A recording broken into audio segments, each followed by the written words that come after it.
thousands take part in Good Friday commemorations. Death and resurrection of our Lord. 9 contenders for Bougainville presidency. Free West Papua campaign launched. We have to demand freedom for this Pacific. This is National EMTV News with Mary Bartolo. Good evening on Good Friday. Welcome to National EMTV News. In Leh, more than 2,000 of the city's faithful took to the main roads to celebrate Good Friday with Christians all around the world. In a city that has been the focus of attention because of crime, Easter has again brought a renewed message of hope for many. As early as 6 a.m., Christian faithful from all over Leh City gathered to begin what has been the centuries-old tradition brought to this land more than 100 years ago when Christian missionaries first arrived. The bearing of the cross symbolizing the pain and suffering of Jesus of Nazareth in the days and hours leading up to his crucifixion has always brought together people, most of them Catholics and some from other Christian denominations. For many, it's a time of personal reflection and also a time of hope. I believe that time I kirap again, and me forgiving me, Lord sin me been making. The Stations of the Cross is a relatively long procession that takes anything between 3 hours and 6 hours, depending on the route. There are 14 prayer stops, the first marking when Jesus prayed in the Garden of Gethsemane, and the last when Jesus was laid in the tomb. While there are variations in different parts of the world, the central theme showing the final moments of Jesus of Nazareth remains. Death and resurrection of our Lord. Over the next 3 days, Christians will mark the period of death, mourning, and finally on Sunday, the resurrection. Scott Wide, National EMTV News, Leh. Churches in notorious Baruni village in the nation's capital held a cross procession to begin their Easter camp program this morning. The procession is a first of its kind as youth and families gathered to experience the burden Jesus Christ suffered during his crucifixion. Baruni leaders say the involvement of youth brings confidence as more youth join to reflect on the true meaning of Easter. It was history-making as people in Baruni village followed the cross procession in and around the perimeter of the village for the first time. Up the dusty hill next to the roads and into the village, men and women took turns to carry the cross and experience how Jesus fell 2,000 years ago. Baruni Congregation Chairman Peter Raya said, "This year's Easter is so different as youths turn to Christ and reflect over the past life." Why we've brought this up is to lead by example and to bring all the community youths together to change their lives. Chairman Rada said many may know about Baruni's bad reputation, but the Easter camp has brought churches and people of all ages together to involve in spiritual commemoration. By carrying of the cross today, is a great meaning to each individual. We need to know the importance of the cross. Fasting began early this morning. Other programs will include reflections, Bible study and praise and worship. When the cross is upon our shoulder, meaning that it must be a total change and total new life to each individual. The Baruni Easter camp will end on Sunday with a combined service for all churches in the area. Jack Lapave Jr., National EMTV News. Bougainvilleans joined the Universal Catholic Church in observing the Stations of the Cross today. During the procession, the faithful dedicated Bougainville to God. With major upcoming events including the ABG General Election and Bell Call Reconciliation, Bougainvilleans say all strength and courage must come from God alone. Our journalist on the ground, Fabian Hakalitz, also walked the Stations of the Cross and filed this story.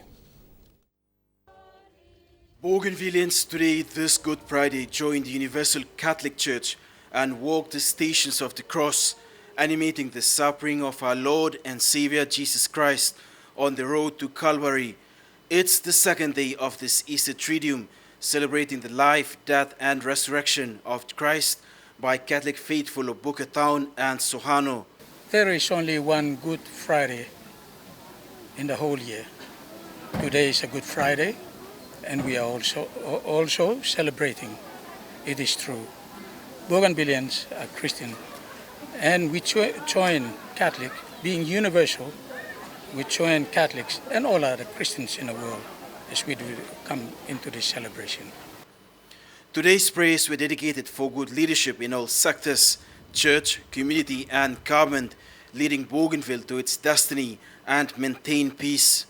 More importantly, the upcoming major events, this year's ABG general election, Balcol reconciliation and other activities that will unite Bougainville. Following the example of Jesus, everyone will choose well, do their best in the way they will be coming forward in doing things in this process of the election.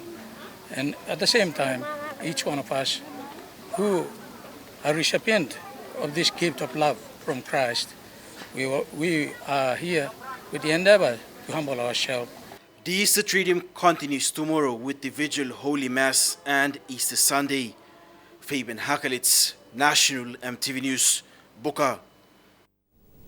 The Papua New Guinea National Research Institute has lost its lead political researcher, Dr. Ray Anere. In a media statement, the NRI has described Dr. Anere as very passionate about his area of expertise, highlighting his vast contribution to the think tank's knowledge base in terms of political science, including elections, political parties and women in politics. The NRI further describes his passing as a loss for the country. While biometrics is good in terms of its advantages, we need to understand the practical issues of its application. Dr. Anere shared his passion publicly by frequently engaging with the media to set records straight or to give a point of view. He offered comments on pressing development issues affecting PNG, such as the use of the biometric system in the 2012 national election. It is probably better from a public administration and a policy implementation point of view to trial the system first. In a statement, NRI Director Dr. Thomas Webster said PNG has lost a great intellectual and a leading political scientist who gave the best of his time, expertise, and knowledge of PNG's development. Dr. Anere was one of the first Papua New Guineans to be awarded a doctorate in political science in 1993. He joined the Institute as a senior research fellow and head of the then Political and Legal Studies Division in 2006. His work at NRI revolved around improving electoral systems and processes and improving governance mechanisms at national and subnational levels. A report that he coordinated is due to be launched by the Deputy Prime Minister this month around the issue of a sound governance framework for improving basic service delivery will be deferred to a later date. The late Dr. Anere was looking forward to retiring at the end of April and returning to his home province, Milne Bay, to work on a governance project that he had been thinking of for some time. Deli Bagu, National EMTV News. The oil search baton relay is continuing its journey. It has travelled along some of Papua New Guinea's pristine locations in Sandown Province. The baton is now in East Sepik, but before making the journey there, it travelled all the way to the Wutung border post. From Wutung, the relay team was then escorted with motorbikes through villages and schools. The baton relay then travelled back to Vanimo and onto the West Coast Highway to Wewak. In Wewak, the baton was received by Grand Chief Sir Michael Somare before continuing its journey.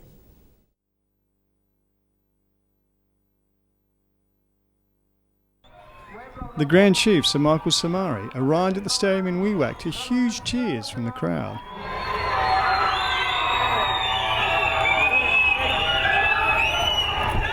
He was there to present the Pacific Games relay baton to the runners of Wewak.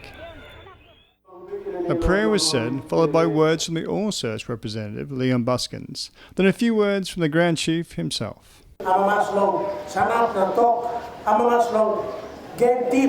Income long, plus long, two province lobby. Is now shipping. 8th of April by Desla, Timmy Golong, Mosby, Daddy Gamma Lomaday, the by Golomorobe, you make Mosby, Golomorobe, you go send around property. So, and people something. Because long young plan very long sipik, you run or you collab, you jump, high jump, or you boxing, or you whatever. Make a good effort. Thank you for yourselves for sponsoring that major event long happening in it.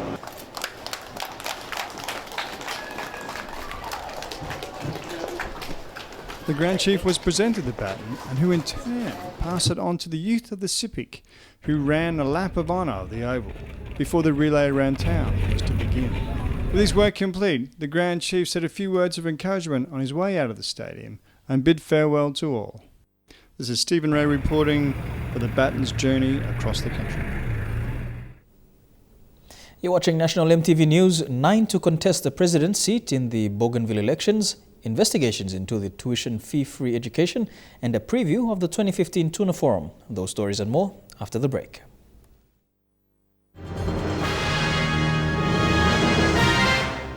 Welcome back to the news.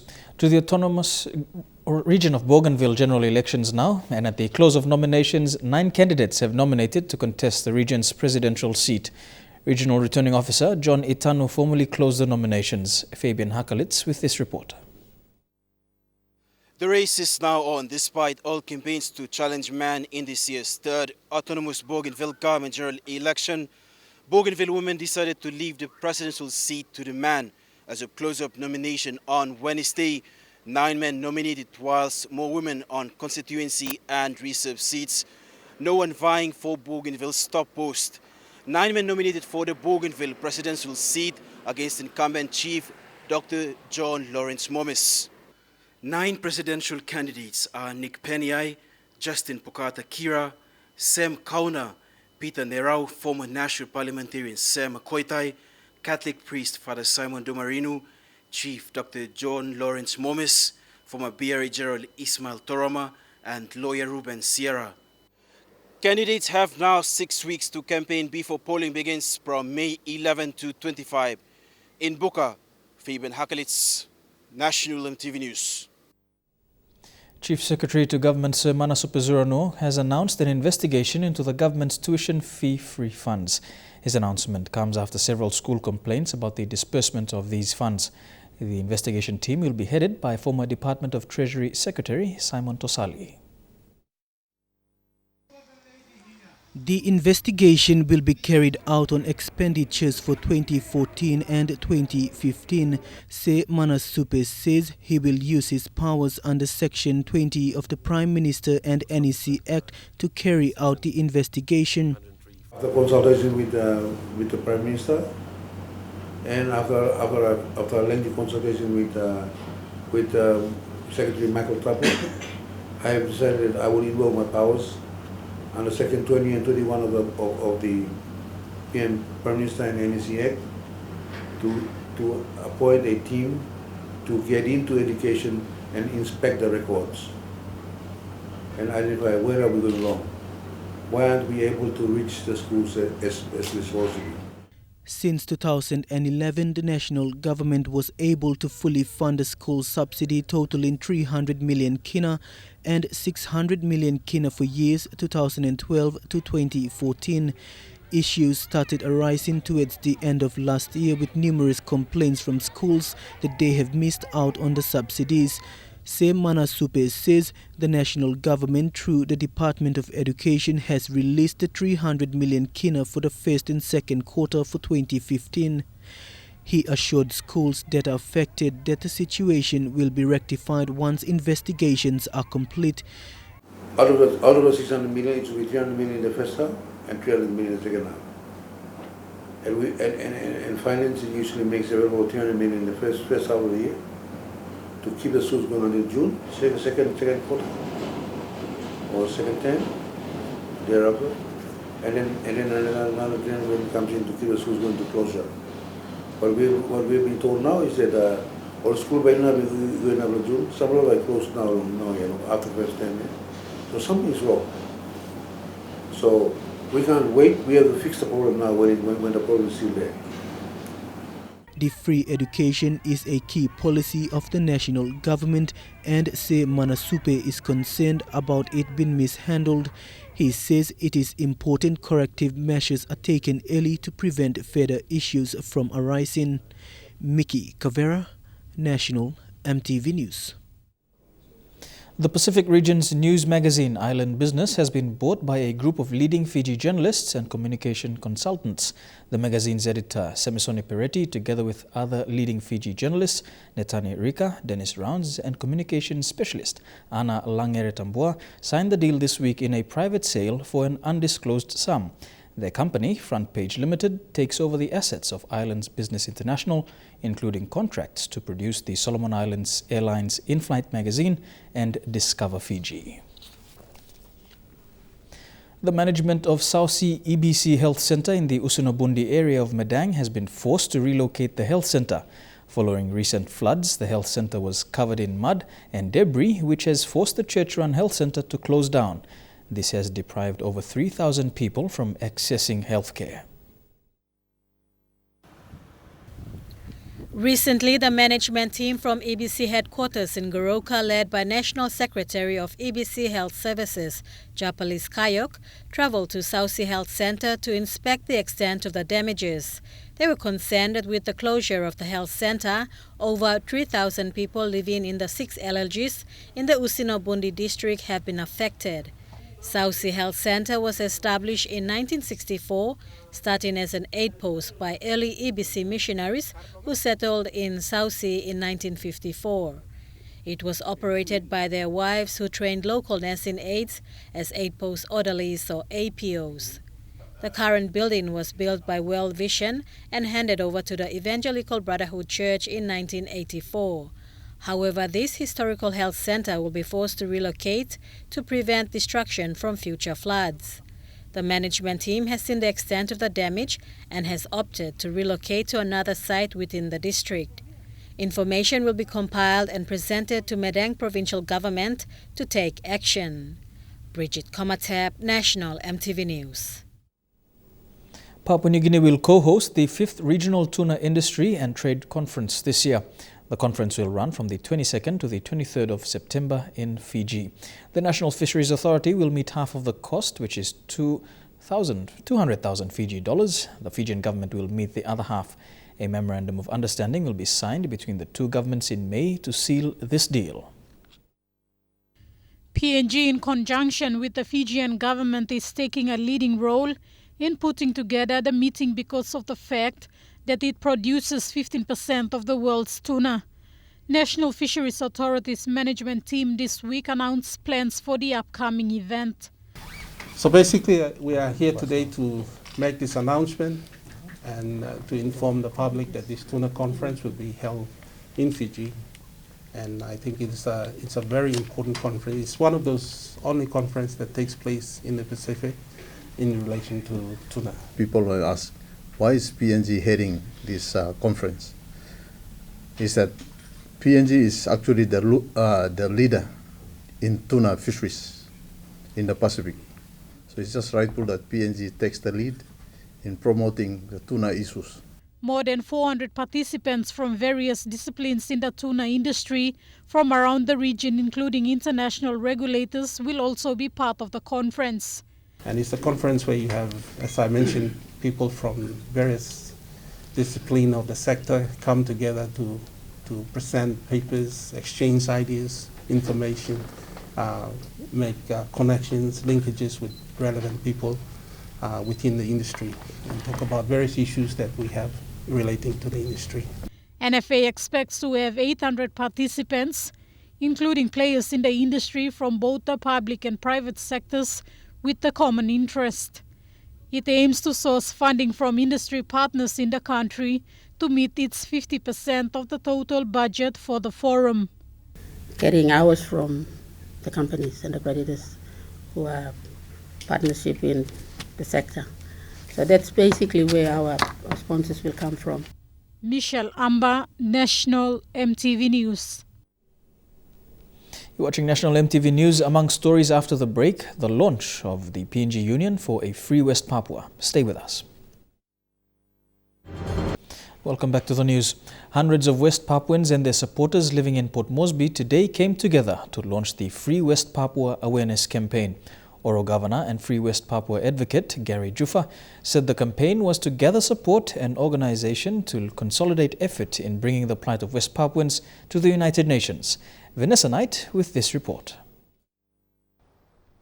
The awareness campaign saw the integrating of 3 West Papuan activist groups, the PNG Union for Free West Papua, Partners with Melanesians and Human Rights for West Papuan Protection, who have formed an alliance to work together in achieving freedom for West Papua. In an interview, Mr. Jufa expressed concerns regarding news of recent killings by Indonesian soldiers of a West Papuan man who was raising funds for disaster-struck Vanuatu and 3 young boys under the age of 18 who were imprisoned after protesting against the killing of another young boy. Most Papua New Guineans don't know about what is happening over there throughout the entire country. We want to ensure that every province, every village, every district is aware of what is happening and that all these voices should stand up and rise up together and demand freedom for West Papua. He described the killings as inhumane and the ongoing genocide of our Melanesian counterparts akin to the Nazi Holocaust. Mr. Jufa believes the PNG government should take a bold stand in mapping out this issue and bringing it to international attention. He encouraged fellow Papua New Guineans to rise up and demand freedom for their fellow Melanesian brothers and sisters who have continuously suffered brutal killings and harassment at the hands of the Indonesian military. 1969, there was a referendum. It was called an act of free choice, but in fact it was an act of no choice. 1,025 West Papuan elders were forced at gunpoint to vote on behalf of all their people to be part of Indonesia. When responding to the issue of the West Papuan freedom advocate Benny Wenda, who caused a controversy amongst the West Papuan supporters in PNG after being detained and deported from Jackson's Airport in Port Moresby for failing to have proper travel documents, Mr. Jufa says he believes the government should be lenient towards West Papuans and grant them exclusive travelling rights to and from the country, considering that PNG and Indonesia share one land mass. In my own opinion, Benny is a Melanesian. He doesn't need a visa. He should have been allowed to come into his own country. Why wasn't he allowed to his own country? We gave citizenship to Joko Chandra within minutes. He's not a Melanesian. Vanessa Knight, National EMTV News. The push to improve education services in East Yanguru and the East Sepik province is seeing progress. Local MP Richard Maru opened a new 2-in-1 classroom for Jawia Primary School recently. The classroom is expected to address the rise in student enrollment experienced in the district. Locals say the building is a resource children must utilize. The classroom costs 70,000 kina through the Yanguru Sausia Joint District Budget Priority Committee. After we will give him funding for classroom, we will give him funding long health center. Very soon, we will complete in this year. Now, to by open, and then we will look around the staff house, low here. Justice David Cannings has allowed for the election petition case for the Madang by-election between Peter Yama and Nixon Duban to proceed to a full bench Supreme Court. He handed down the decision yesterday, stating that there is a case to answer. Mr. Yama appealed against Mr. Duban's election victory, citing errors in the counting process. A 3-man bench Supreme Court will now look into the Madang by-election case. Justice David Cannings, sitting as a 1-man bench Supreme Court, granted the decision in favor of the petitioner Peter Yama. The court had yesterday that National Court orders of 12 August 2014 were never complied with to recount all ballot boxes. During the by-election, petitioner Peter Yama polled 13,557, coming second to incumbent Madang Open MP Nixon Duban, who won with 15,002 votes.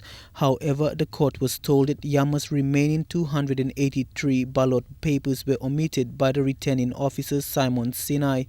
Of the 10 grounds by Mr. Yama, the court has allowed 7 to proceed to the Supreme Court, while 3 have been dismissed. Yama is now seeking the Supreme Court decision to allow for his remaining ballot boxes to be included in the recount. Mickey Cavera, National EMTV News. Ownership of land at which the Enga Hospital in Lae is planning to build the cancer center on is being disputed by a private company. According to records, there is a mix-up of land ownership, with the company claiming it owns the land. Land's Deputy Secretary, Luther Simpson, says the issue is now before the courts. The Rabaul Volcano Observatory in East New Britain has predicted a minor eruption between June and July this year. Chief seismographer Ima Itikarai says there is a possibility that an eruption may occur. Mr. Itikarai says the eruption could be small, but he has issued a warning to Rabaul residents to be prepared. Meanwhile, he says the recent earthquakes felt this week in various parts of the New Guinea Islands region were caused by tectonic plates and not volcanic activity. A forecast of a eruption that may happen this year, it's possible. It's not that it will occur, but a forecast that it may happen or it may occur. And that forecast is based on earthquake information that we have been recording using this network here. It's probably going to be similar to the eruptions that we observed last year on the 29th of August. And there were similar eruptions, one-off eruptions in 2013, 2012 and 2011. So this is one-off eruption which will probably last a few to several hours and finish. And so in that sense, it can be regarded as a smaller eruption. You're watching National EMTV News. Up next, we'll bring you all the sporting action in Trukai Sports. Stay tuned.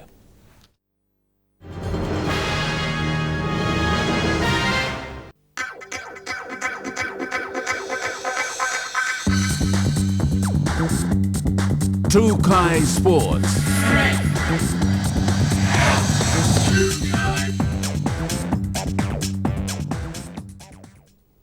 Welcome to Trukai Sports. PNG champions Hekari FC will face stiff opposition in their quest to reach the pinnacle of the Oceania Championships League in Fiji later this month. They will face former winners Tafea FC, semi-finalists Tafena FC and debutants Wellington in the Pacific Premier Club competition. Hekari will face AS Tafena, who've only made 2 appearances to date in the OFC Champions League, but have already built for themselves a solid reputation. They reached the final in 2012, losing on a 3-1 aggregate to Auckland City. 16-time Vanuatu champions Tafea FC will be another big challenge in Group C. Having reached the final after only 2 years in the competition, the club has also reached the semi-finals twice. Team Wellington are the only newcomers but have recruited extensively, utilizing players from both New Zealand's Premier Club competition and the A-League. Since Hekari's debut, they've had 36 matches for 12 wins, 13 losses and 11 draws. Although owner John Capinato is unfazed by the prospect, with Hekari having had good preparation so far. I think the management have already stressed down on the firstly on the players that are here and then the incoming players that are here for the Champions League. I think they've really gone right into it. The coaches have also gone into it, knowing from the past what was the failure and all that. So they've been really busy into their programs for the last 2 weeks now. Undefeated in the Telecom NSL, Hekari had a draw against the Solomons Olympic under-23 squad, but lost to Western FC, although Capinato maintains the experience was invaluable. But I think on that part, I think Jerry and the management, they all sat down and look at what we need to put into the team so that we are fully prepared in the next week encounter. The team departs a few days before the tournament to adjust to conditions, and tomorrow they continue their domestic campaign against Best FC, with a win definitely on the cards. It's going to be a tough pool. It's not an easy one. I mean, like Group B, I guess. B is very tough, but I think Group C is something that I think our boys just have to believe in themselves, and I think we can overcome. Jeremy Moggy, National EMTV Sports. After 5 years of playing with the Queensland Reds, Will Genia is confirmed to retire from Australian rugby. Today, CEO of the Queensland Reds, Jim Carmichael, said this would be Genia's last season with the Reds, as he has plans to move on with his career following the 2015 Rugby World Cup. Genia moved to Brisbane, Australia for boarding school in 2002 and earned himself a spot in the Queensland Reds straight out of high school, later on becoming one of the modern greats of Queensland Rugby Union in 2011. Guinea will be the first Papua New Guinean to sign a 3-year contract deal with French top 14 sides Stade Francois. Bougainville's homegrown Black Orchids are mourning the death of one of their best players, the late EMTV. Late EMTV was one of the Black Orchids' founding players, playing with pride in the autonomous region's island rugby style. Fabian Hakalitz with this story from Buka. One of Black Orchid's best and founding players, the late EMTV, was described as a role model in rugby union.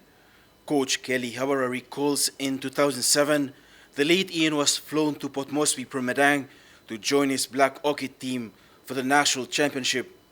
A great chapter in the development of rugby union has ended after a vehicle accident claimed his life on Monday along the John Thiessen Highway in Buka.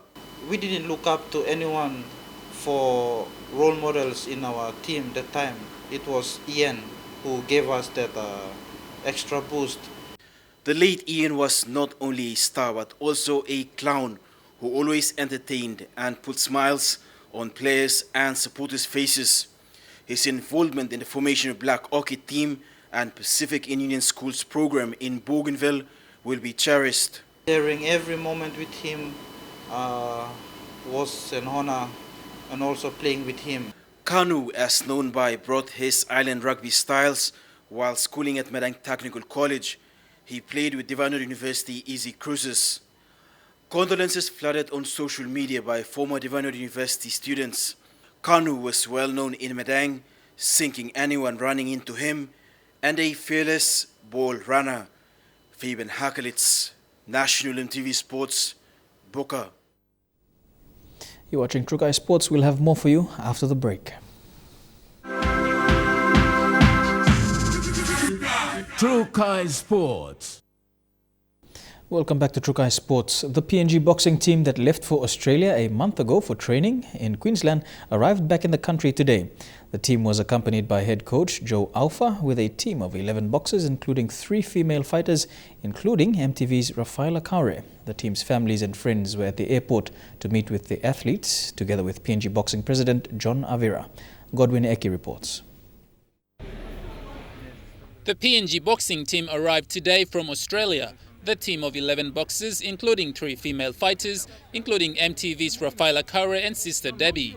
PNG boxing president John Avira was impressed with the team's performance, congratulating the head coach for his efforts and job done well with the athletes. He said the competition and training doesn't end there, as they have more training coming up in the coming weeks to prepare for the Pacific Games. And Alan, our expert coach, and we're very impressed with the results. Although we have a lot of work to do, but indicators are very good. They took part in 2 state champion in Queensland Championship, and the results are very, very good. He thanked the Games Organizing Committee and the High Performance Training Center staff for their support in making the trip a success, and that their support was worth the great achievement of the athletes. Head coach Joe Alpha was also happy with the team's performance, both in the ring and off the ring, thanking his Australian coach for his support towards the training of the team in Australia, and couldn't be any happier with the team's success in winning 7 fights out of 8. I'm very happy at the moment. The president, the team manager, I think there's a good story here in PNG. I think you had 2 weeks ago, had a lot of story, which is boxers down in the Gold Coast. They did very well. It was very good. The team will now go on break to celebrate Easter with friends and family before going to Tabubil for their next training camp for 3 weeks. Godwin Eki, National EMTV Sports. A day away from the official launch of the Port Moresby Rugby League season, 8 clubs have been fined for not paying their players' registration fees. PRL Board Chairman Dr. James Naipau urged all clubs to comply with simple requirements to see through another successful season. He also committed 4,000 kina to 7 players of the 14 A-grade men's teams. 6 clubs have met both the affiliation fee and the player registrations and are geared up for the kick-off at Murray Barracks this weekend. 8 clubs from the Port Moresby Rugby League competition have been fined for not paying full player registrations. Judicial Committee Chairman Simon Maima imposed a 250 kina fine for Magani, Connie Tigers, West, Paga Panthers, Butterflies, Defence, Connie Storms and Hohola Flies to meet before they take the field tomorrow. The PRL board agreed to postpone the season by a week to allow these 8 clubs to pay their players' registration in full. Players' registration fees are an important part to secure individual athletes' affiliation to their club and PRL, as well as to cover players' safety and medical concerns if sustained during a match. In a drive to urge all clubs to fully pay all their players' registration fees, PRL Board Chairman Dr. James Naipau committed 4,900 kina to register the first 7 players from the 14A grade men's team. Hanobara Hawks, Brothers, Dobo Warriors, Royals, Souths and Tarangao have settled both their affiliation fees and players' registration fees and are set to kick off the season this weekend.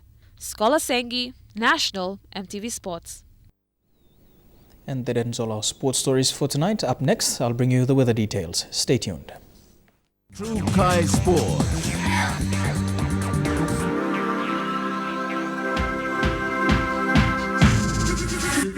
True Kai Sports. Let's take a look now at the weather forecast for tonight and tomorrow in the southern region. Port Moresby, Daru and Kerma, you can expect a few showers. Fine weather in Alutau and mostly fine in Popondetta. Over to the Momasi region, Leh, you can expect a few brief showers, a shower or two for Madang, fine weather for Wewak and early morning showers for Vanimo. In the New Guinea Islands region, fine weather expected in Lorengau, mostly fine in Buka in the autonomous region of Bougainville. Late evening showers expected in Kimbe, brief evening showers for Kavieng and mostly fine in Kokopo. And in the Highlands region, Goroka and Kundiawa, you can expect evening showers then morning fog, and evening showers and thunderstorms with morning fog expected in Mendi and Wabek.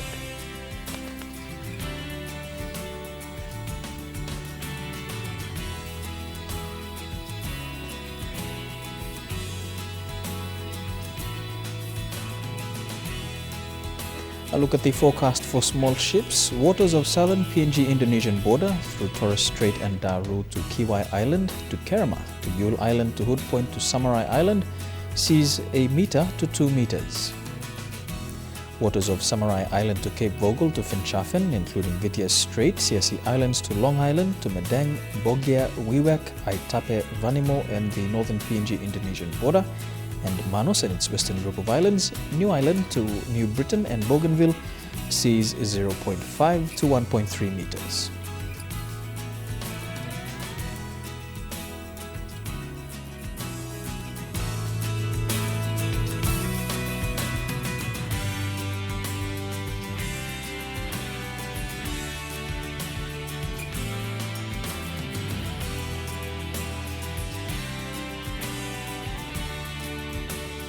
And a look at the ocean forecast for PNG waters. Coral Sea sees moderate to rather rough with southeasterly winds at 15 to 25 knots.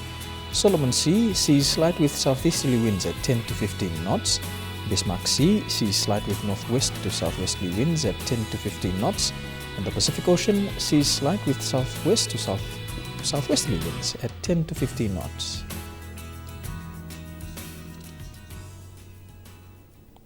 Recapping our top stories today, thousands take part in Good Friday commemorations, 9 contenders for the Bougainville presidency, and the launch of the PNG Union for a Free West Papua campaign. Before we leave, we would like to correct the figures reported in our earlier story on the Madang by-election.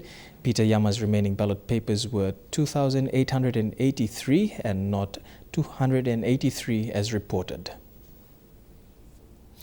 Now that has been the National EMTV News for today, Friday, the 3rd of April 2015 from the EMTV News crew. Have a pleasant weekend. Good night.